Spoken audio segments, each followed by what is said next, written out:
Doesn't this, do they get any of the high water money? Is that about high water? Or, you know, the fundraiser related, it pays that. Yeah. $16,000 wasn't much. Yeah. Did it like, So April 7th is the committee came up, right? So Cemetery. cemetery. Okay, everyone. We guys have it. So hello, everyone, and welcome to the March 26, 2024 regular council meeting for the Village of Lytton. I'd like to take a moment to remind everyone to please turn off your videos, mute your microphones, and allow council to begin the proceedings. Just to let you know, we're all being recorded and broadcasted on the Village of Lytton YouTube channel. If anyone is looking for a video recording of this meeting or past meetings, you can go to the Village YouTube channel and watch it there. Thank you, Your Worship. You may call the meeting to order. Good evening, everyone. Mayor O'Connor's still away, so you'll have to bear with me as I chair this. I'll call the meeting to order at 7 p.m. on March 26th. I would like to recognize that we are meeting on the unceded traditional ancestral territory of the Nk'Ka'pama people.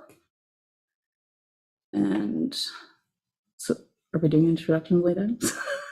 No late items. Okay, so you want to make a motion to adopt the agenda? Councillor Lightfoot? I'll move that council adopt the March 26, 2024 agenda for the regular council meeting as presented. I'll second that. Toss. Any discussion? No? Everyone in favor? Carried. Okay, we'll move on to adoption of the minutes. If somebody could make a motion. I'll move to adopt the minutes of the regular council meeting held on March 12th, 2024. Adopted as presented, amended. Seconder? I'll second it as presented. Okay. Was there any Errors? or omissions? Good. All those in favor? Aye. Carried. So we'll move on to 7, public comment. CEO Storoshenko. Thank you very much. So members of the public are now invited to comment on matters relating to the agenda. If you would like to speak, please use the raise hand function on Zoom. You can find that by clicking on reactions at the bottom of your screen and then click raise hand. When it's your turn to speak, I'll read your name and you'll be asked to unmute yourself. You'll get a pop-up on your screen asking you to unmute, and you'll have 2 minutes to speak. We ask that speakers please state your name, your address, and the agenda item that you're speaking to. So if anyone would like to speak, please use the raise hand function now.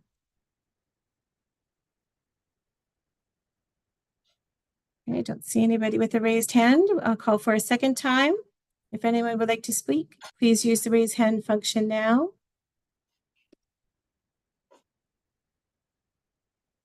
All right, still no one. So for the third and final time, anybody wishing to speak, please use the raise hand function now. No one is raising their hand, Your Worship, so I'm not sure if there's anyone there at Parish Hall that wishes to speak. Not at the moment, no. Thank you. That completes the public comment portion of the meeting. Okay, we'll move on to 8.1, the 5-year draft, and CAO Monberquette is going to present. Thank you very much, Deputy Mayor Michelle. CEO Storoshenko, you have to get my presentation up for me, please. Thank you very much. This is a presentation of the draft 5-year financial plan covering the years of 2024 to 2028. Next slide, yeah. So just a quick review of our budget timeline that we've been working with this year. So we started on February the 14th, which with some budget direction from council. And from there, we had a discussion on February the 28th on the 2024 tax rates and how they're calculated. On February the 29th, we had a community engagement session, which was followed by 11 days of public feedback period where there was information available online for people to review and to submit comments or questions. Then on today, we're taking a look at the draft 5-year financial plan. Then any comments or questions that council may have could be incorporated before we bring it back on April the 9th for the first 3 readings of the 5-year financial plan bylaw.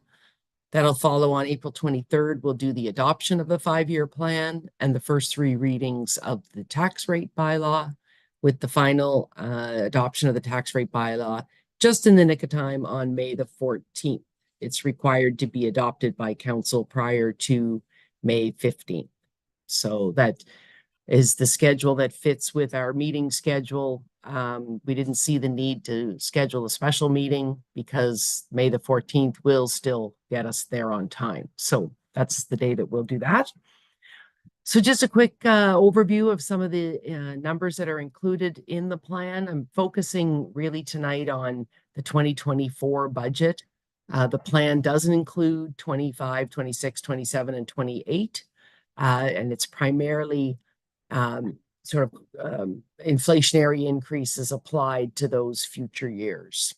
So on the revenue side of things, our major categories of revenue, we have municipal property taxes, we have government transfers that includes both conditional and unconditional grants that we may receive from both federal and provincial government.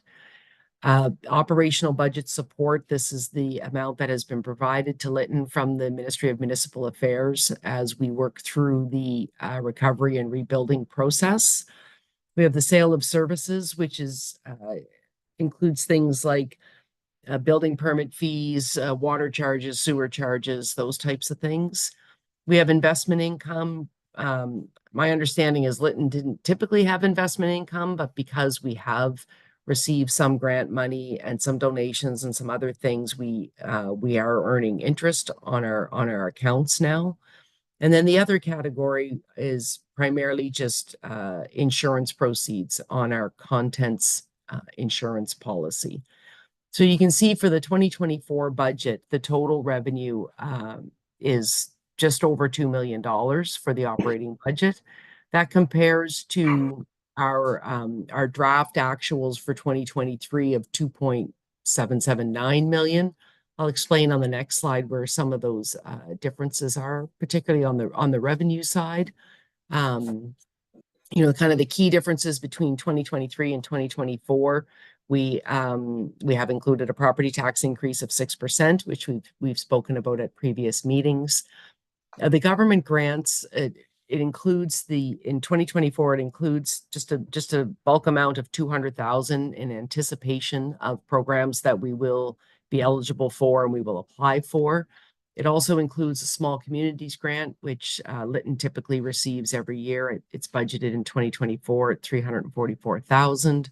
We also have the gas tax that we receive. And the key difference between 24 and 23 is that in 2023, we had an additional grant called the Growing Communities Fund, which was 619,000. And at this point, we haven't heard anything about that for 2024. So we're not building it into the plan at this point. For the sale of services, the key increase between 2024 over 2023 is the additional building permit fee revenue that's anticipated this year. Now that some of that rebuilding is underway. For the interest revenue, we went a little bit more conservative in the budget for 2024 because we do feel that some of the funds invested are going to start to be spent as we work through some of our water repairs and sewer repairs and some of the other major capital projects that are underway. So we expect that the interest in 24 will not be as high as it was in 2023. And then for the insurance proceeds related to the contents insurance, we're just finalizing that claim. So at this point, we've put $100,000 in the budget just really as a placeholder. And as we get more information on that, we will end up bringing a 5-year plan amendment forward that will incorporate the insurance proceeds and then all of the equipment and supplies that have not been replaced yet, that we were waiting for the settlement of this contents claim for. So that'll also come forward, both the revenue and the expense side as an amendment in the future. On the expenditure side, we have these are kind of our major sort of what we call it kind of our departmental categories. So general government includes finance, IT, mayor and council, and some administrative costs.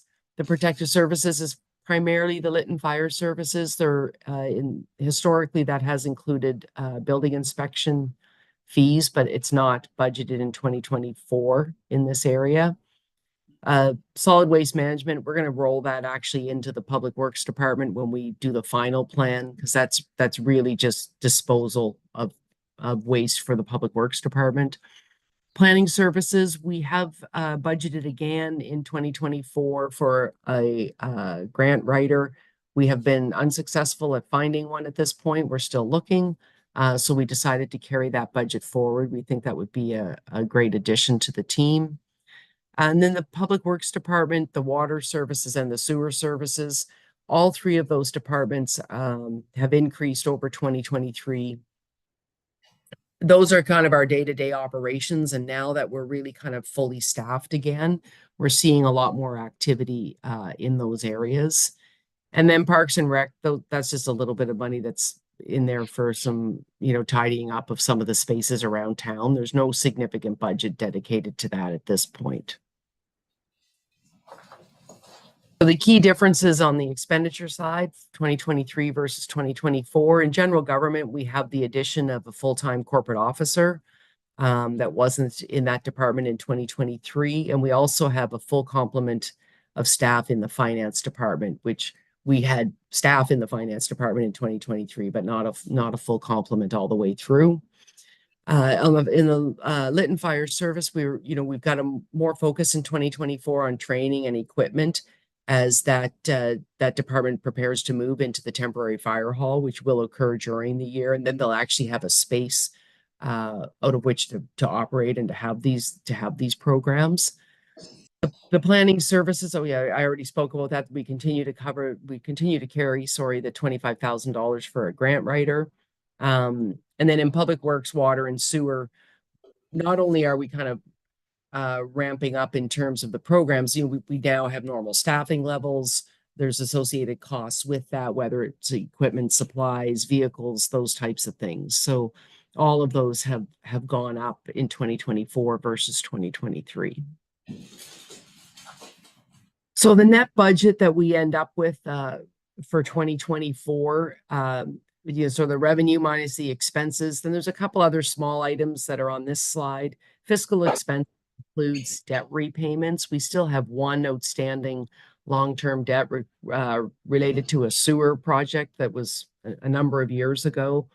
And then in the special projects for 2024, we have included the work on the OCP, the official community plan, that we've spoken about before, and are working on a plan to get that project started. So the 2024 budget, the net result of that is about $104,000 of sort of surplus funds compared to the 2023 number of 1.5 million. It's kind of hard to compare right now, Lytton, year over year, because things are changing so quickly as we continue to kind of ramp up and do more kind of normal operational programs. Then on the next slide, the first bullet's actually not correct because the net budget on the previous slide already takes into account debt payments and special projects. But then the final item is the transfer to reserve. So any surplus or deficit to the reserve, in our case, it's surpluses across the board. So those amounts will get transferred into the reserves for future uses. And I just made a kind of a final point there that we have a number of reserves that have been established for years, and we're planning to take a look at that and bring a report to council at a future date, looking at consolidating some of those reserves and simplifying a little bit so that when we are looking in the future at kind of important projects or things that need to be done, we'll be able to very clearly identify where there might be funding available to do those kinds of things. So then, again, just the next steps, at the next meeting, we'll have the first, second, and third reading of this financial plan bylaw. Then on the 23rd of April, we'll adopt it. On the 23rd of April, we'll also do first, second, and third readings of the property tax rate bylaw. And then on May 14th, adopt the tax rate bylaw. So that's the end of the presentation. I'm happy to answer any questions anybody might have. Thank you. So if we put the motion on the floor first, anyone? I will move that council approve the draft 5-year financial plan 2024 to 2028 as presented, and that council direct staff to prepare the 5-year financial plan 2024-2028 bylaw and 2024 tax rate bylaw based on the draft 5-year financial plan. Go for it. Seconded. Lightfoot. Okay, thank you. Is there any discussion? Really good. A lot of work went into that. Thank you. Okay, all those in favor? Aye. Carried. Thank you. Thank you. And now on to 8.2. And this is being discussed by our recovery director, Dawn.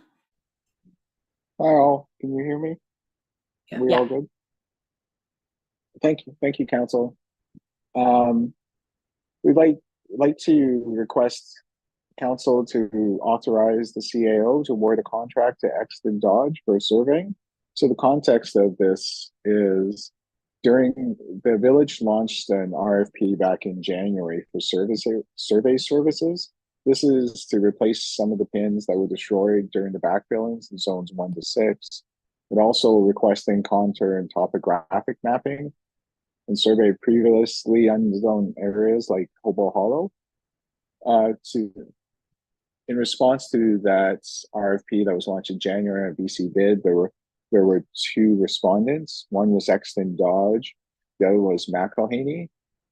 Exton Dodge came in as the lower bid, and since they've had experience working within the village before, we think they'd be the proper selection. Request to council is to authorize the CAO to enter a contract with Exton Dodge of up to $50,000 as a maximum upset.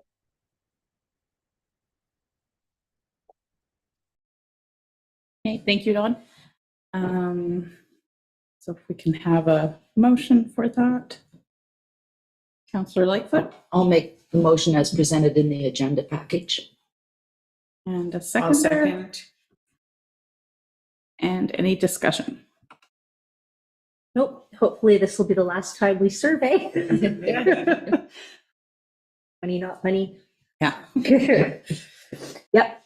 Okay, all those in favor? Aye. And carried. And number 3, Public Works. Brian? Oh, we got a Community community survey, infrastructure number there. 2. Oh, right. That's back to Dawn. Yeah, thank you, and I apologize for my ongoing ramble. This is we're asking council to help direct staff so we can award a contract to BTY Consultancy. This is to help us develop the capital cost for the feasibility concept study for the village infrastructure, where we have already hired Stantec to do the drawings for.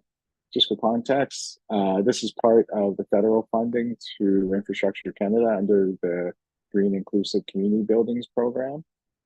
The village launched an RFP looking for a surveyor, a quantity survey cost consultant, to act as our owner's rep to give us basically high-level costing for the drawings and conceptual drawings like Stantec is doing. There were 6 respondents, and BTY came in as lowest bid. So we'd like authorization to have the CAO enter a contract with them for $13,100. Okay, thank you.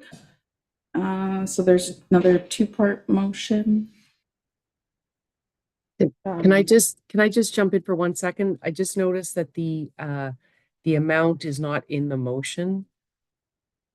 Dawn, did you just say it's 13,700? 13,100. plus applicable taxes. So could we just, could we add that, the award a contract to be consultancy group for 13,100 to develop a Yep. capital cost estimate? Yep. Whoever's going to make it, if you could make it with that in there. I'll move that council direct staff to award a contract to BTY Consultancy Group for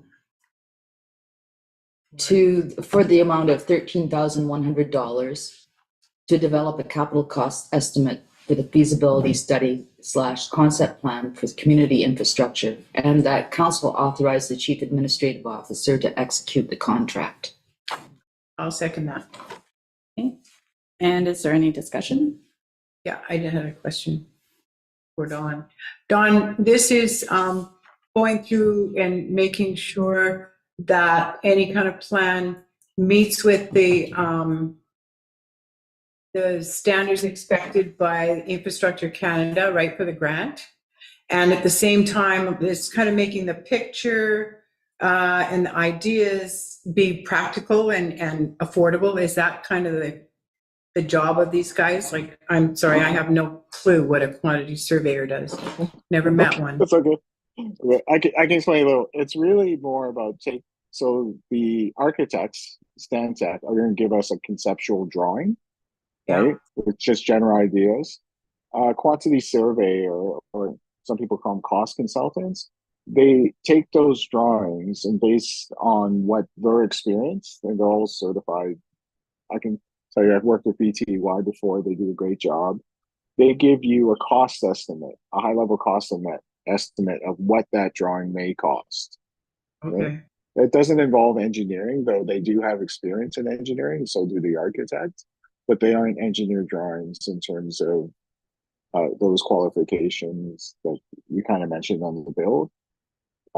But they do know how much things cost, whether we're trying to do something to net zero or fire smart or whatnot. They have those in there, and then they roll it up and give us a budget. That budget and those drawings become part of the concept plan that go to Infrastructure Canada as essentially a business case / proposal that we put before them to request the approval for the project funding. I get it. Yeah, thank you. Councillor Lightfoot? So I know in the past, Councillor McCann had suggested that several plans be presented so that there was a review, so that the community was supportive of the direction we were going in. So that doesn't seem to be part of this scenario. And I guess my fear is we move ahead with something that in the end we'll look at and say, well, that's silly or that's inappropriate. So I'm not sure what the solution is, and I'm not sure that there is a solution. I'm just wanted to refresh our memories that we had stated in the past that we wanted to have input before it was submitted. So I guess, Dawn, that's going back to you.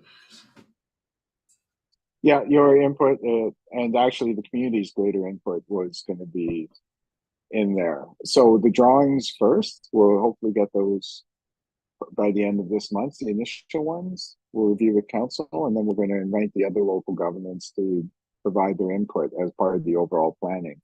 As part of the RFP, there were 3 versions of the costing that they bid on, right? So we believe that there's going to be multiple iterations of the drawings themselves. And then the costing is going to come down to what will go forward to Infrastructure Canada, right? So we are still in the planning stage, if that's what you're wondering, and there'll still be multiple iterations. There's nothing finalized yet, except for hiring of the cost consultant and the architect. Thank you. That clarifies it quite a bit. Thanks. I have one more question. Councillor McCann? Just to follow up then, Dawn. So the time frame for this would be what? What do you suggest would happen should this motion get passed tonight? Then how long does it take for the rest of this whole thing to play out?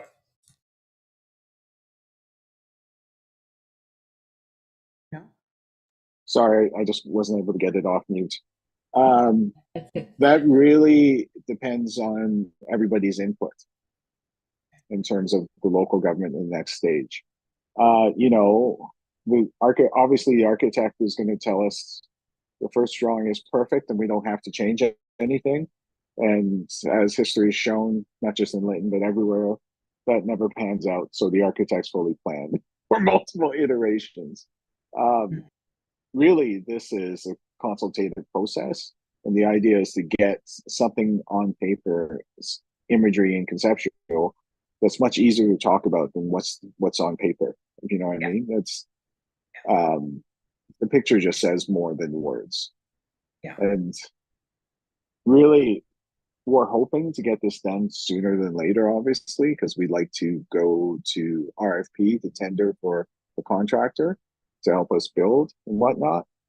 But really, it's hard to rush this process because we're in the planning stage, because we want to make sure we include everything in the first time when we go forward instead of going back for repairs.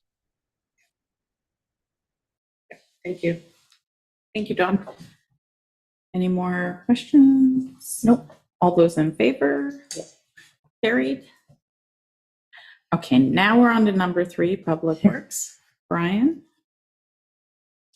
Thank you, Mayor and Council. So the report to Council tonight is that a recommendation that Council approve hydro upgrade across O'Dwyer Park to the CN rail yard, as it's been presented in the map that is attached. Previously, they were supplied with power over lot 500 on Fraser Street, over the old fire hall. I think it was grandfathered in that way. It was suggested that that wouldn't be a good usage of that piece of property, regardless of whether it was a fire hall or not. So they were asked to come up with alternatives. That's the alternative that they have come up with. Motion? Are you moving the motion, Councillor Lightfoot? I will move the motion, if you'd like. Councillor Toss? I'll have And to- seconder? I'll second it. Councillor McCann? Any discussion or questions? Councillor Lightfoot? Okay, I just find this really hard to understand. It says the installation of this service prohibits any construction within 30 meters of the line. Our houses are within 30 feet of lines. I don't understand that rationale, and it just sounds somewhat ridiculous. And having looked at O'Dwyer Park, I don't know, when is the pole there already? As I understand it, they will be coming off the pole that is there currently. Because the pole that's there is right on top of the Chinese memorial. The anchors are pretty close to it. Yeah, and you know, we're spending lots of money to go and find consultants to show us how to be an attractive spot for tourists to drop in and look over the rivers. O'Dwyer Park is a viewpoint. There's picnic tables there. It's well maintained, locals and tourists. And when I look at it tonight, there's these ugly wires coming down on either side of that Chinese memorial. And I'm like, I don't recall that ever being there before. So I'm inclined to say no. Like, second point is second point in your overview, you say it is recommended that the village complete the fuel management in the area on a cost recovery basis. What I want to say is that when I read that, what I'm hearing is that CN recognizes that they have an obligation to manage the fuel along the rail line. And they would like us to do it and then cost out. Well, I would like CN to understand that we're pretty short on fuel management crews, and that it, you know, having stated that they'll pay for it, I would suggest maybe they need to hire a crew and have their crew do all the rail lines through the whole territory so we don't burn. Sorry. So, my apologies on that last comment. That was me trying to put too much into one report. there'll be a future report on that forthcoming. So that shouldn't have been. The fuel in this management report. part? Oh. Well, I guess I'll But that- repeat myself at the next. But the statement above that kind of reflects that we're all responsible for how the village looks. And we should all be discussing how we use property that's neighboring to each other, whether it be Modi, CN Rail, or any corporate entity around. Yeah. Okay. Councillor Foss? Yeah, I have some questions, thank you. There was, it was suggested, right, by whom? That's what I was kind of getting at, because I had to figure out where 500 was. So 500 Fraser Street is the fire hall, which we're not, I believe, able to replace as a fire hall. So there seems to be nothing being built there immediately. So I don't know that we couldn't, or CN could not revisit that as a location. And then I wonder about this. It was recommended, so when considering reestablishing the same connection after the fire, it was advised against it due to the uncertain usage of 500 Fraser Street. Who advised against it? Unfortunately, that would be me, Okay. to be honest. Okay. It didn't seem logical to give up a lot, not knowing what it would be used for. So the 30 meters of power line, that's what's been told to me by BC Hydro. I don't have that in writing. And it could refer to airspace or ground space. Like, it depends on where you put the tape measure. But when it was suggested that that could become a residential or some other usage of property, It would be BC within that Hydro 30 meters. planners agreed that that would be a logical place to put it. But they had it there before. It was there before. That's where it was before. And I think it's an upgrade though. So like it might have something to do with what the actual voltage is. I believe they might be going from single phase to third phase or three phase, but I'm not 100% positive on that as well, because I don't really have a lot of information from Yeah. BC Hydro or CN on the project, other than what I presented to you. Thank you. Okay, thank you. Councillor McCann? Yeah, I was just trying to clarify that. Where did it come from? And when did you get the ask? And I kind of like the option that you didn't like, down the lane, like just down the lane. Oh, you mean down Westlake? Yeah. Wesley? So it was suggested, but again, I don't know based on surveys how it would affect neighboring properties based on the 30 meters. BC Hydro would have to upgrade their line in that area, and they've already, CN has already started their line coming up this way, so it would mean them changing. Well, they already made the directions. assumption that it's going to go. Aren't they cute? I love it. Yeah. So this came from CN, or did it come from BC Hydro, or did they send anything in writing? Like, this is Yeah, kind yeah, of no, there curious. is correspondence between BC Hydro planners. Yeah. And Island, he was a contractor Oh, yeah. that has been hired to do the project. Yeah. Most recently, they just asked that we get moving on it, and I asked again about the other options. Seemed to feel it was feasible, so hence the report to council, for council to make a decision. Okay, thank you. Councillor Toss? Yeah, I'm kind of, I'm reluctant to speak in favor of this actually at this point, and I'm wondering if, as an alternative, we could get BC Hydro to come to our council meeting or provide something in writing about the sort of master plan, because I'm getting a little bit of an impression we're sort of whack-a-moling it right now. So, so that everybody has some clarity on going forward when things like this come up. There should be just an obvious, almost like an OCP plan that goes alongside it. So I'm going to speak against this, sorry. Oh, no apologies. Okay, thank you. Any more questions? No. All those in favor? All those against? Aye. Defeated? Okay. Make a motion to Yeah, do what you just said. Sure. To ask for- I'd like to make a motion that the council directs staff to approach BC Hydro for an updated report on the master plan for the village. And specifically the CN. and specifically the hydro access to the CN yard. Got that? Nope. Got that, Lisa? Yeah, she's nodding. Would you be able to read it back, please, Lisa? Sorry. So yeah, I have that you direct staff to approach BC Hydro for an update on the master plan, specifically regarding the hydro access to the CN rail. Was it CN rail?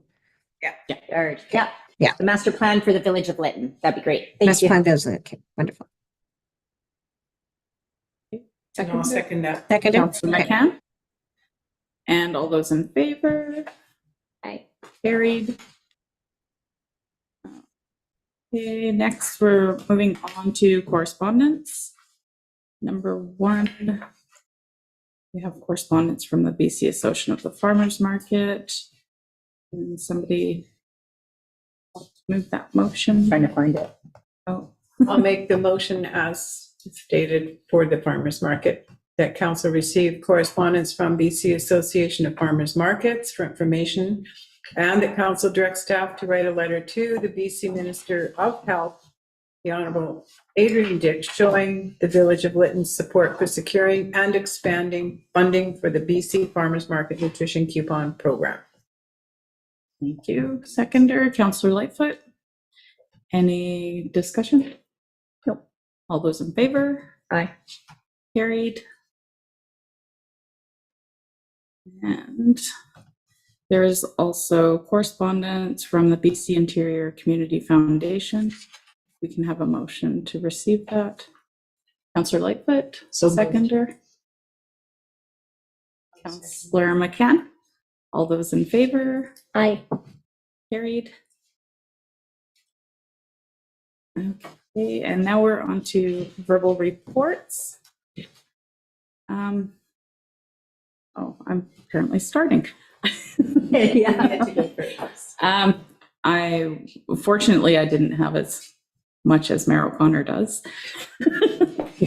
Just lots of discussions with the residents that are in the process of rebuilding. Everything seems to be moving along slowly, but surely. And just some regular emails, couple meetings, and nothing much else. Thank you. Next, Councillor Toss. Thank you. I don't have a lot to report. I unfortunately missed the chamber meeting, of which I'm the council designate. So I have apologized and look forward to the next meeting. What else has been going on? I've been in the village during spring break, so I too have been connecting with a few residents. It's been awesome watching people walking up and down the streets, and the sun's coming out, and tulips. And zone 2, where I'm staying, is just a hive of activity. There's 3 homes being built around us, and I look out my window watching Brian and everyone working hard, and it's pretty exciting, to be honest. Coffee with council at the village mill, or the mill office, was really well attended this week, which I thought was great considering the change in venue. And that's all. Thank you. Thank you to staff as always. Okay, thank you. Councillor McCann. Thank you, Mayor. Ciao. Mayor for now, anyway. I did go to a few things that I normally go to. I went to, on March 15th, the building info session for property owners and contractors with village staff was very well attended, and I think it was a really important thing to do. It was a good idea, and we may think about doing that again if necessary. On the 18th and the 25th, I attended the council with coffee sessions, and I'm amazed at the number of people that come on Monday mornings just to kind of check in and do that thing. The 19th and the 26th, I attended the Tuesday Combahee Heritage Committee meetings. I'll just make a little note here that at those meetings, the ARC branch has finalized their 7-step program that they're using to advise people about their management direction letters, and everyone gets a letter for specific to their category with instructions. So that is relatively new, that went through. And while they were doing that, the Village of Lytton and our building guidelines brochure has also been so these documents have gone through and been endorsed by the Tumsheen Heritage Committee as well. So everyone sees what's being planned and being a part of. And then Mike Blaschuk is working on another one that will be like a flow chart saying, first you get this, then you get that, and then kind of incorporating all of the different aspects of getting your building from start to finish. So it's kind of cool to see those things coming together. On the 21st, I pretended I was the mayor, and I went to Kamloops to the the Thompson Region Hospital Board and the TNRD Board meeting as Mayor O'Connor's designate. It was fascinating. It was quite interesting. And I got to be there when they did their 5-year financial plan. So I got a prelim of tonight's stuff. And the hospital meeting was really quite engaging because at the end of it, the mayor from Merritt proposed his suggestion to the board, asking them to support a resolution for the government of British Columbia to reimburse communities whose emergency rooms have been unserviced because the community pays in advance for that service. And if you don't get the service because they're not there, his point is then you should be reimbursed like any other thing you pay in advance for. So it was fascinating to be there for that conversation and that dialogue. The board did not endorse his resolution, but they did agree to write a letter in support of what he's trying to do there. So it was kind of a cool meeting to be at. Picked the right one to have to be there anyway. So yeah, that was pretty cool. That's the highlight of my last week. And thank you. The end of my report. Councillor Lightfoot. So I also attended the builders workshop on the 15th. I found it really interesting. And as Councillor McCann says, I think a few more issues have surfaced in the last week and we may have to schedule another one. Coffee on Monday at the mill was great. I find we get a lot of information from the citizenry on what the issues are, and it's really helpful for all of us, I think, to hear that firsthand. On the 20th, Councillor McCann and I attended the Fire Smart meeting. Right, we did. And they're finally have their submission put into the UBCM application. They had to get finesse approval, and so that's been done and it's been submitted. So on April the 4th, their community awareness workshop will happen, starting with supper at the Elephant Community Hall. Yeah, the Battlefield Hall, yeah. Today I was in 100 Mile for NDIT, and so we reviewed some applications that had come through, and they will get sent to Prince George for final approval. So can't announce them yet, but a number of them. It was it wasn't difficult because it wasn't oversubscribed. A lot of times we get more applications than we have money for. General concern among all the communities. We've got Williams Lake in the north, Gun Lake in the west. Cache Creek, Ashcroft, of course, Area I, and the Caribou. Everyone is just really concerned about the dryness. And they're also somewhat concerned about the rural-urban divide when it comes to transportation, but NDIT is championing some transportation issues, and hopefully in the next 6 months or whatever, we'll maybe get some updates on improved transportation opportunities.